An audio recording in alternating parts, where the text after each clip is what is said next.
Hey everyone, in this video you are going to be learning about floods. It had been raining for the past few days. The river was slowly rising and flowing over its riverbanks, flooding the nearby homes. The rain was showing no signs of stopping. Floods are the opposite of droughts. Floods happen when too much rain falls. Droughts happen when too little rain falls. Let's learn more about floods. How do floods happen? Severe weather often causes floods. A flood happens when land that is normally dry, like your backyard, gets covered with water. So how does that even happen? Usually the amount of rain that falls is just right, but sometimes too much rain falls and the ground just can't soak up any more of it. This extra water starts collecting in rivers, streams, or even in your backyard. This extra water can also make rivers overflow their banks, flooding nearby homes and even flooding your backyard. Flooding can also happen from snow. Yes, snow. If you live in an area that gets a lot of snow, come spring when it starts to melt and all the water from the melting snow flows into rivers, it could make the rivers overflow their banks. What problems can floods do? Floods can do a lot of problems. From washing out roads to filling homes with mud and debris, floods can do a lot. Floods can do great damage if they enter a home. They can destroy furniture, floors, and walls. Floodwaters can also ruin the electrical system of a home. Floodwaters can track mud and debris into a home. Even after the floodwaters recede, waterlogged furniture can help mold to grow. Mold is dangerous to breathe. Floods can also wash away bridges and roads. Cleaning up after a flood is hard, but it can be done. How long do floods last?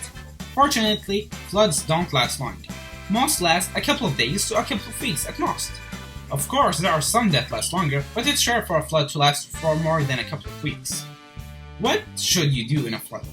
Step 1. Remain calm. Step 2. Locate your emergency kit. Remember, it should be very easy to find. It should always be in a place like the living room, tucked away near a chest or something like that. Step 3. Unlike tornadoes and hurricanes, you should head for the highest floor in your home. Step 4. After the flood has passed, remember to never drive, walk, or swim in floodwater. Floodwater is dirty. Plus, it can be very dangerous, since snakes, ants, and even nails can be hidden under the water. Ouch! Floodwaters are very powerful. Just 6 inches of rushing water is enough to knock down an adult. And a car could be carried away by as little as 2 feet of flowing water.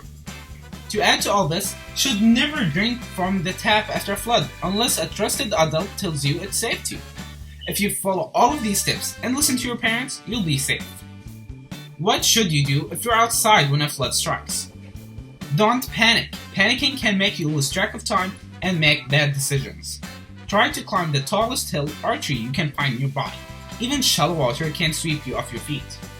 If you do get caught in the floodwaters, float on your back with your feet in the direction the water is moving. Look for a wooden plank so that you can use it as a raft. Fun facts about floods. Fun fact number 1. Just like hurricanes, if a huge flood is expected in your area, you may be told to evacuate until the flood passes. Fun fact number 2. The water in a flood may be just a few inches deep. Sometimes though, it can be high as a house. Fun fact number 3. Very powerful floods can wash away roads, bridges, and even whole buildings. Fun fact number 4. Flooding can occur from dams, tsunamis, hurricanes, and even blizzards. Fun fact number 5. When water from a river overflows, it deposits rich soil near the riverbank that is perfect for growing crops. That's all for the fun facts for now. Don't forget to review what you have learned and to keep on learning. See you in the next video. Bye!